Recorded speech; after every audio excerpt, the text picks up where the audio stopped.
nas redes sociais, tal, e eu estava gravando aula, terminei a aula, fui ler lá o que é que os ministros tinham dito para poder me posicionar, e é para mim um novo paradigma. Para quem não está sabendo ainda, o STF alterou o posicionamento no sentido de permitir a execução da pena já a partir da decisão de segunda instância.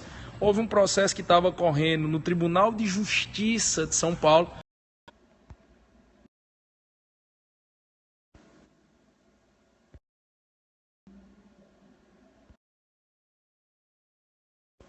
Bom, meu povo, voltei, aí a internet deu uma caída, o negócio travou, minha tela do meu celular aqui ficou toda preta. Então, vou situar vocês de novo sobre o que eu estava falando. Eu estava fazendo uma transmissão, fazendo a transmissão ali fora, a internet caiu. Então, eu vim aqui para dentro do estúdio, onde o sinal do Wi-Fi é um pouco melhor. Eu só vou pedir uma gentileza a vocês.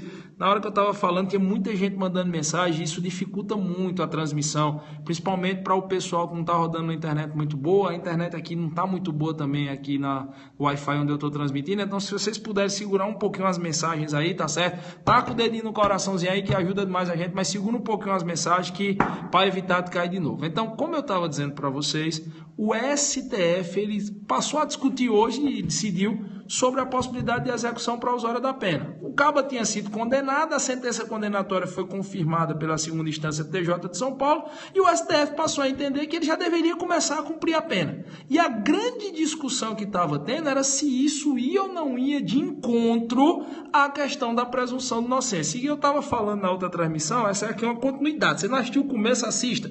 Aqui está disponibilizado aí. Eu estava falando que é um tema tão celeumático, um tema tão cabuloso, que a ministra do STF, a Rosa Maria Weber, disse, olha, eu não tenho condição de analisar esse tema agora. Quer dizer, o STF é o bastião da Constituição Federal de 88, a máxima corte constitucional do Brasil. Se alguém tem que interpretar a Constituição, é o STF. E a própria ministra do STF se declarou sem condições de fazer aquela análise. Tá de tão celeumático que é o tema. Como eu estava dizendo na hora que travou, eu não vou adentrar nessa evolução, que isso é um retrocesso. Por quê?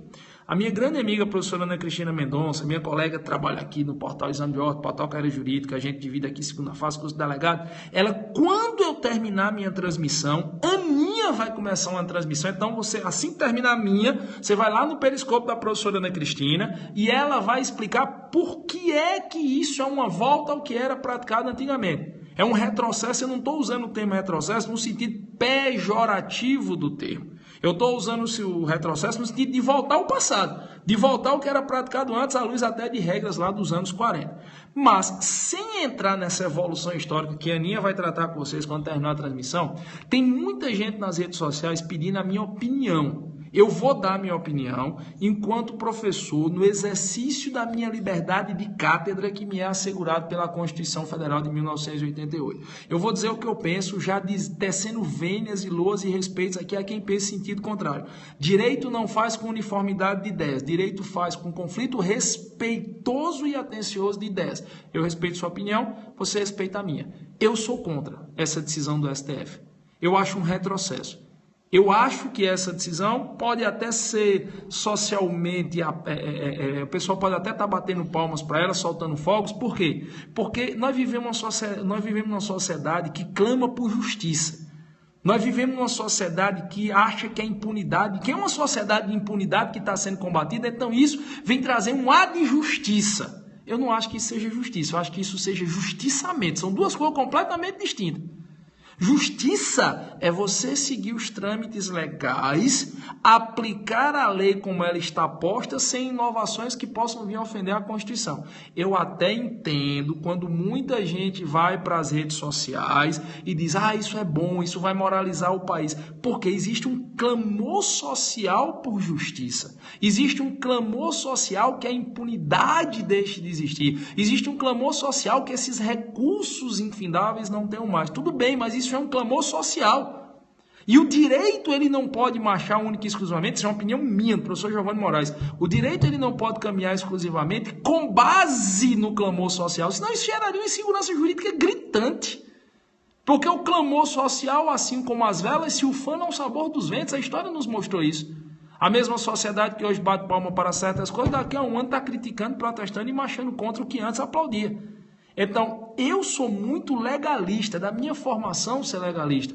Todavia, eu não posso ser legalista extremado. Então, eu acho, particularmente, respeitosamente, que essa decisão é um retrocesso e essa decisão ofende a Constituição numa das suas premissas básicas, que é a presunção de inocência. Também entendo que isso vem rolando desde 2011, tá? O pessoal até chegou a criar uma expressão chamada, é porque estão fazendo a PEC dos recursos. Desde 2011 existe um movimento muito forte no Poder Judiciário para diminuir a quantidade de recursos. Eu até concordo. Eu acho que as alçadas recursais são muito esticadas no Brasil. Tem hora que você pega, o cara fez um agravo no recurso especial, no agravo regimental. Às vezes eu estou dando aula aqui de segunda fase, aí mostro para os alunos a jurisprudência. Na hora que você vai ler a jurisprudência, é um agravo no RESP do agravo do embargo de declaração. Pelo amor de Deus, o cara está agravando um agravo de um recurso especial que já teve embargo de declaração. Então eu acho que as alçadas recursais são muitas. Eu acho que o judiciário nos tribunais superiores estão assoberbados de processos que não eram para chegar a eles. Eu acho que o STF não era para estar se portando como uma corte que está apreciando cotidianamente coisas que deveriam ser exauridas em uma segunda instância. Eu concordo com tudo isso. Mas eu acho que a regra deve ser alterada à luz do legislador originário. Eu acho que a regra deve ser alterada dentro do Código de Processo Penal. Tem muito recurso? Tem, porque a lei processual penal permite. Porque o regimento interno dos tribunais permitem. Então, o que é que você deve fazer? Essa é uma opinião minha. Eu acho que você deve alterar essas inúmeras possibilidades de recursos processuais que nós temos para reduzir ou, pelo menos, limitar esses recursos a uma segunda instância e evitar que o STJ e o STF sejam usados como terceira instância de pleno. Acaba perto no TJ e diz, eu vou para o STJ. Perde no STJ, arruma um furo de mérito constitucional e vai para o STF. Eu até acho que isso pode ser diminuído, sim.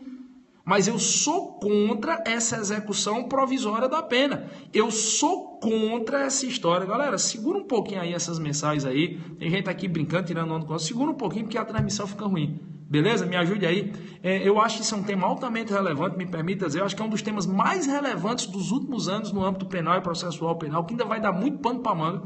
Eu acho que o STF vai ter uma dificuldade enorme se lá na frente quiser mudar, porque vai ter que atacar o próprio precedente. Isso é muito difícil no âmbito de uma máxima corte constitucional, então vamos segurar, vamos levar a sério aqui o negócio. Então, como eu estava dizendo para vocês, eu acho que as regras processuais devem ser mudadas, beleza. Mas você não pode simplesmente, por uma decisão jurisprudencial, ofender premissa constitucional básica. Para mim, a presunção de inocência é premissa constitucional básica e elementar. Todos serão considerados inocentes até que exista contra eles sentença condenatória transitado em julgado. Se a presunção de inocência é a regra constitucional, a liberdade há de ser a regra constitucional também. Giovanni, você está dizendo que a alma cebosa não pode ser presa de jeito nenhum no curso do processo? Claro que não. Para isso você tem o Instituto da Prisão Preventiva, para isso você tem o Instituto da Prisão Temporária, mas prisão preventiva e prisão temporária devem possuir natureza de excepcionalidade. O cara se enquadra nos requisitos da prisão preventiva lá do 312 e 313 do Código de Processo Penal? Se enquadra. Beleza. Então tem natureza de excepcionalidade? Tem razoabilidade de ser? Existe aí um bom motivo para isso? Beleza, mas a título de exceção. Mas a execução propriamente dita da pena, ainda sendo cabível recurso, eu particularmente entendo que ofende a presunção de inocência. Alguns vão dizer, não, mas isso é para aplicar as regras da LEP. A LEP pode ser aplicada ao preço provisório e ao preço definitivo. Eu vi gente comentando nas minhas redes sociais, não, Giovanni, mas isso foi feito para que a lei das execuções penais possa ser aplicada. A lei das execuções penais pode ser aplicada ainda que o preço seja provisório. Não, Giovanni, mas isso é para acelerar, porque se o cabo está preso e o recurso dele demora mais do que o tempo de execução dele de pena em fechado e semiaberto, ele não vai recorrer. Aqui para nós, isso é que gera insegurança jurídica. Isso é um subterfúgio jurisprudencial para tentar diminuir a demanda dos tribunais. Isso na minha humilde percepção. Certo? Aí alguns dizem, não, mas isso é bom, porque condenado por crime do colarinho branco, por exemplo, crime contra o sistema financeiro, vai para a cadeia mais ligeiro. Veja, pessoal. Aí volta aquela história da justiça e do justiçamento. Nós não podemos querer que alguém cumpra pena porque ele praticou um roubo, porque ele praticou um estelionato, porque ele praticou um crime do colarinho branco. Nós devemos querer que alguém cumpra pena porque cometeu crime, respondeu ao devido processo legal e foi condenado nos termos da lei. Eu não estou defendendo bandido, não estou defendendo ninguém. Eu detesto a alma cebosa. Quem me acompanha nas redes sociais sabe disso. Mas eu acho que você não pode ter posturas distintas por crimes distintos fora dos ditames da lei. Não, esse cara aqui cometeu um crime alfa, então eu vou deixar ele preso já no curso aqui da fase recursal. Esse cometeu um crime beta, eu só vou deixar ele preso depois que a sentença transitar em julgado. Não é assim que funciona. Isso gera insegurança jurídica. Então, eu, particularmente, sou contra, respeitosamente, a posição do STF. Acho que é uma posição que vai modificar muito o processo penal brasileiro. É uma posição que vai mexer demais com a execução da pena, com os processos em trâmite, com o processo em andamento. É uma execução que vai mexer demais com a alçada recursal. E acho que é uma decisão que ofende a Constituição. Só que é aquela história, isso é o que eu acho. E o que eu acho não serve de uma cibalena, não serve de um big, não serve de um bombom chachá. Quem tem que dizer é o STF. O STF diz que não ofende. O STF diz que não vai de encontro à presunção de inocência. E aí vê, eu concordo com o ministro Marco Aurélio Mello. O ministro Marco Aurélio Mello, ele é garantista ao extremo. Eu sou legalista, mas eu concordo com ele. Eu acho que o caminho correto não é você dizer que a execução da pena pode ser iniciada já ainda na fase recursal. É você mudar os processos. É você alterar o Código de Processo Penal. Ah, Giovanni, por que é que o Congresso não altera? Porque, infelizmente, bicho, o Congresso não está fazendo nada. Com todo respeito. Mas o Congresso está preocupado em se autopreservar. O judiciário brasileiro hoje, leia-se tribunais superiores, ele está tendo que efetivamente legislar aquilo que lá na Alemanha, na República de Weimar, era chamada de legislação às escuras. Às escuras porque não ia para a letra da lei, mas você tinha uma celeuma legislativa, uma lacuna legislativa tão grande que você precisava que o judiciário viesse tentar solucionar, bem ou mal, essa lacuna legislativa. É o risco que Zaffaroni já falava, o pessoal que lê Zaffaroni aí sabe disso. O risco que Zaffaroni já falava, se o legislativo não consegue acompanhar as demandas que chegam ao judiciário, o judiciário vai ter que fazer, às vezes, o legislativo. Eu concordo com o mestre Zaffaroni, só que eu acho que isso ofende a Constituição.